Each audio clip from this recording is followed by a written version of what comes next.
Welcome, time for some art fun. Today, we're redrawing this owl to look like this owl.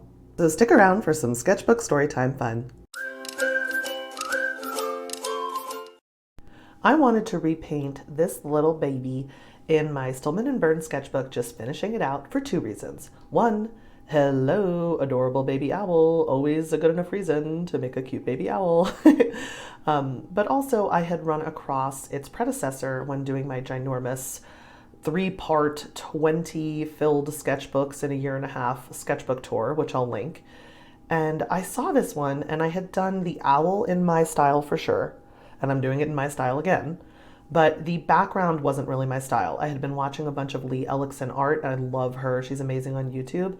But it was her style of background more than my style. So I just wanted to repaint it now that I'm more experienced and my style has developed into something more recognizable, and just kind of do it in all my style, not just the animal in my style, but the whole thing in my style. And so that's the first reason. But the second reason is a little bit more interesting. When I was a kid, I was what I would go ahead and call interesting. I think I was an interesting child, and I think my parents would agree. I hated being a kid. I hated not being in control, not being able to drive, not being able to decide what I would eat or at what time. I wasn't one of those happy-go-lucky kids who just loves having no responsibility for anything and loves just being carried along and have your playtime with your friends. I absolutely hated being a kid. I was such a grumpy kid, which is so funny because I'm such a happy-go-lucky, loving life type of adult. But I just hate, being a kid did not agree with me. We'll put it that way. And one of the things that made me real difficult is that when I was, I believe it would have been 3 or maybe even 4, I walked into my parents' room at night. I was having a nightmare and I would go in there and cry and wait to be snuggled and put back to bed. And I went in and my mom was asleep and my dad was watching the movie Gremlins. And I don't know if you guys have heard of the movie Gremlins, but as an adult, it's a very campy, kind of funny horror, like a campy horror movie that's not really supposed to be scary. It's supposed to be funny. But when you're 4, it's flippin' terrifying. People, it's like therapy-inducing terrifying. And to this day, they creep me out because it was too late. I was super scared of them when I was a kid and now it's over. So instead of having nightmares, like I already was, about things that kids know about, like wolves and bees and spiders and just normal scary things that you might run into in the woods, I was afraid of gremlins. And I wasn't just afraid of gremlins. I had full phobia of gremlins, which I've looked into it. There's no word for it. Because apparently I'm the only one on planet Earth who's ever had a phobia of gremlins. But it wasn't good enough for me to just be afraid of the gremlins in the movie. Because over the years, and yes, years of me being gremlinophobic, help me out, we'll pick out a word. I developed worse gremlins than were in the movie. So in the movie, there's this adorable little mogwai that if you feed it after midnight, I believe, it becomes this really disgusting, warty bat combined with a like gnome combined with a ghoul type of thing called a gremlin. And they're really little, but they have really sharp, scary teeth for children, really scary teeth. And so that's what they are, and they kind of cause trouble, and they do, get people the way things are gotten in horror movies, but they get them in what tend to be kind of funny or intended to be funny ways, like very mishap sort of ways. But that wasn't enough for me to be afraid of that. I developed new types of gremlins in my head. I developed a water gremlin that would follow me if I was in a pool. I developed an invisible gremlin that kind of looked like, almost what other horror movies come out with when you can kind of see something like Predator. You can kind of see almost like a glistening effect on where the monster is, but no one else can see them, but they're following you. And I had it in my head that invisible gremlin, who of course was able to get out in the sunlight, because the only thing gremlins die from is being hit by sunlight, but not my gremlins that I made up in my own head to follow me home from school.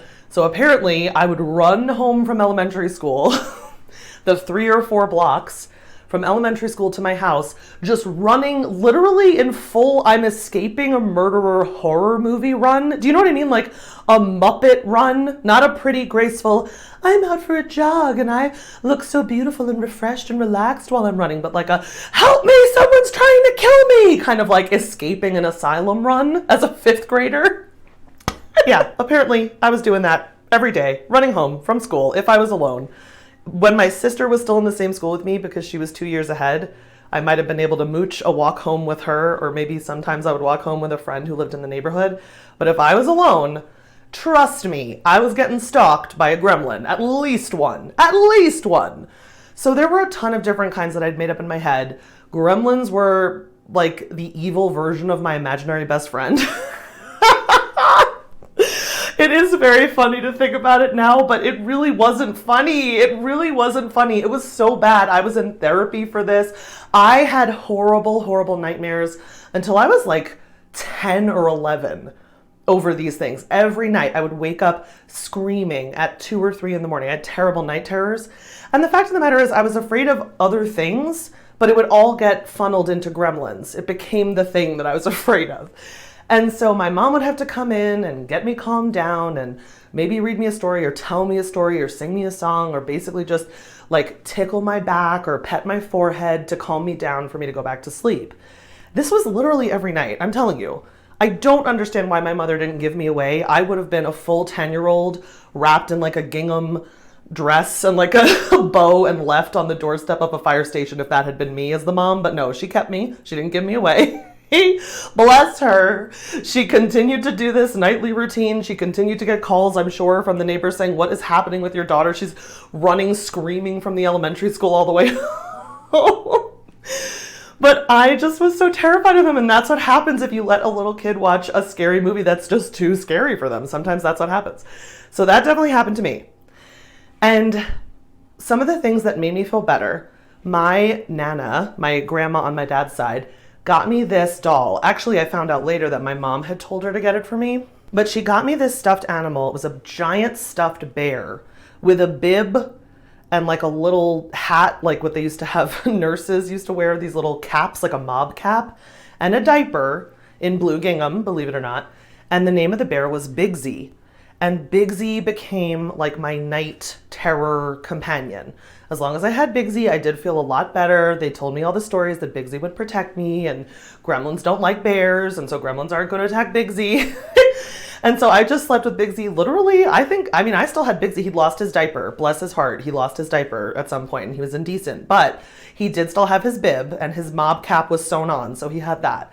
I think he was still there until my parents sold the house when I was like out of school, out of like college was when we finally left Bigsy behind when the childhood home was sold. But stuffed animals, I think for that reason, they still make a lot of sense to me why kids love a stuffed animal. I was never really into dolls. I was never into Barbie. I was never into like the makeup kits or the doll houses or really any of the other toys, but I always loved stuffed animals. It's probably why I have my dog, because he looks like a stuffed animal.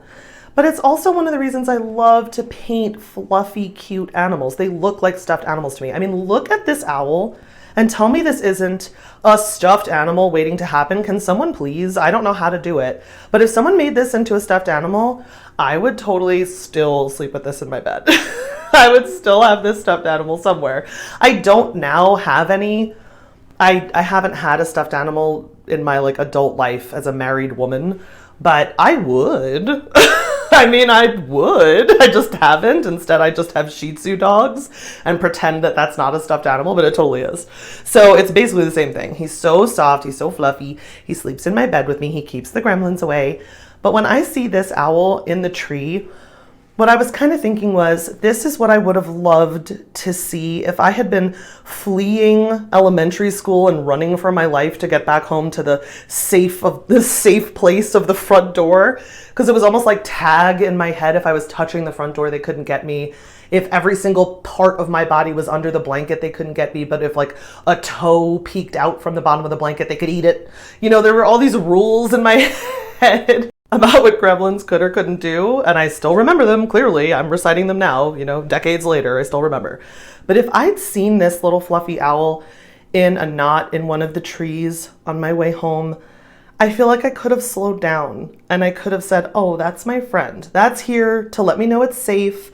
There's no invisible water gremlins able to be in the sun running after me. I can pass safely by. So hopefully you enjoyed seeing this recreation of one of my original owls with an original background this time.